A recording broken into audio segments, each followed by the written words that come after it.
آج ہم آپ کو ہیپاٹائٹس ویکسین کے بارے میں معلومات فراہم کریں گے۔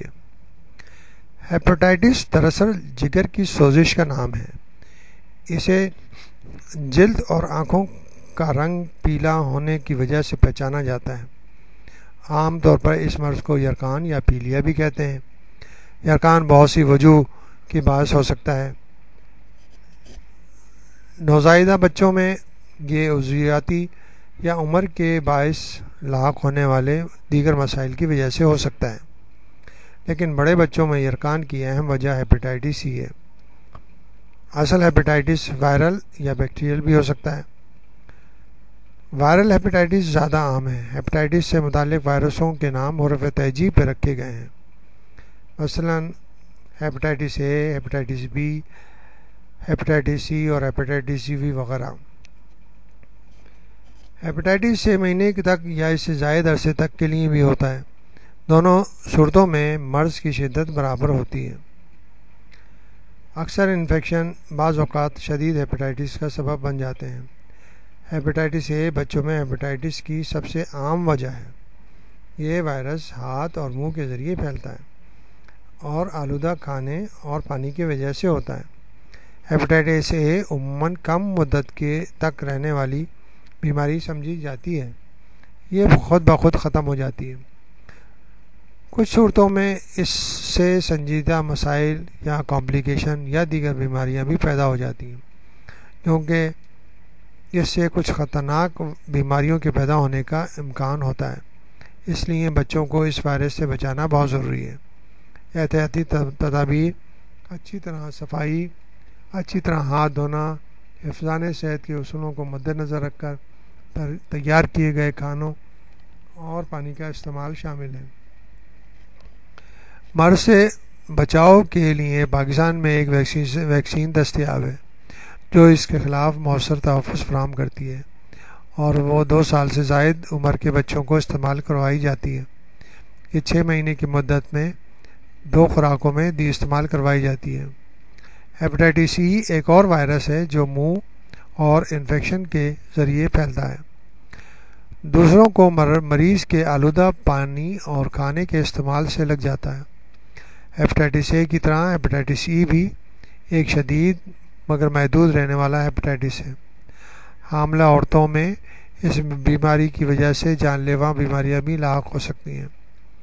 اس وائرس سے بچاؤ کے لیے کوئی ٹیکہ دستیاب نہیں، لہذا حفظان صحت اور انفیکشن کنٹرول کے اصولوں کو خیال رکھ کر اور صاف اور غیر آلودہ خوراک اور پانی کے استعمال سے اس کے خلاف احتیاطی تدابیر اختیار کی جا سکتی ہیں۔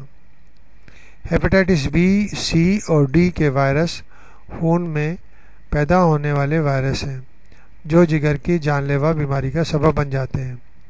یہ بیماری انسانی خون، جسمانی رطوبتوں، آلودہ میڈیکل، سرجیکل اور ڈینٹل آلات، استعمال شدہ سرنجوں، حجاموں کے ہاں استعمال ہونے والے متاثرہ اوزاروں،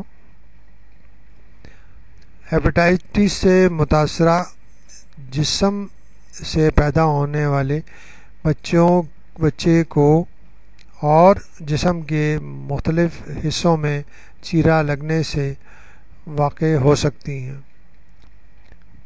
کم مدت کی ہیپاٹائٹس خود بھی ختم ہو سکتی ہے، لیکن یہ جگر کی بیماریوں کو پیدا کرنے کا سبب بھی بن سکتی ہے۔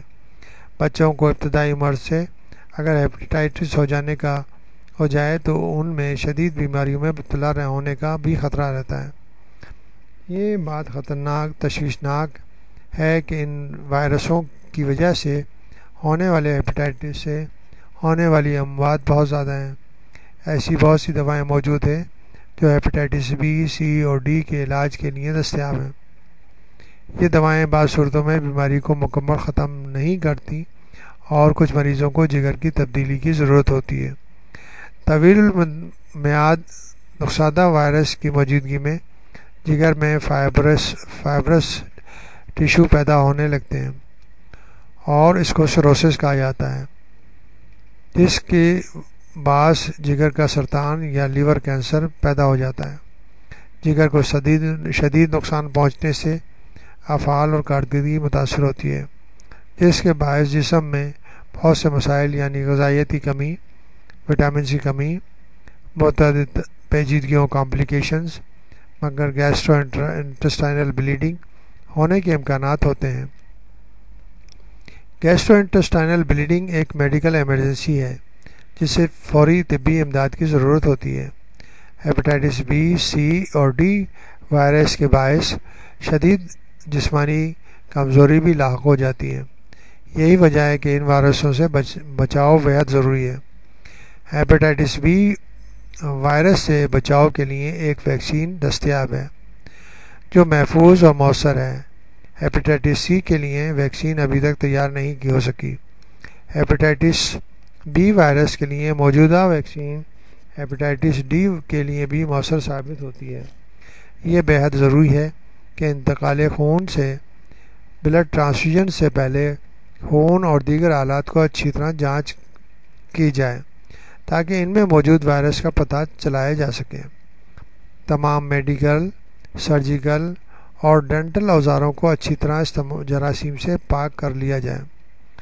محفوظ ڈسپوزیبل سرنجیں استعمال کی جائیں تاکہ ان وائرسوں کو پھیلنے سے روکا جا سکے۔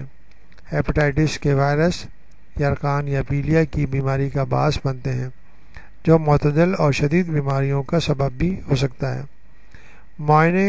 معالج کا معائنہ مستقل نگرانی بیحد ضروری ہے۔ یہ بھی بہت ضروری ہے کہ لوگوں میں ان بیماریوں کا شعور بیدار کیا جائے اور ان بیماریوں کے مزید پھیلاؤ کو روکنے کے لیے تدابیر کی جائیں۔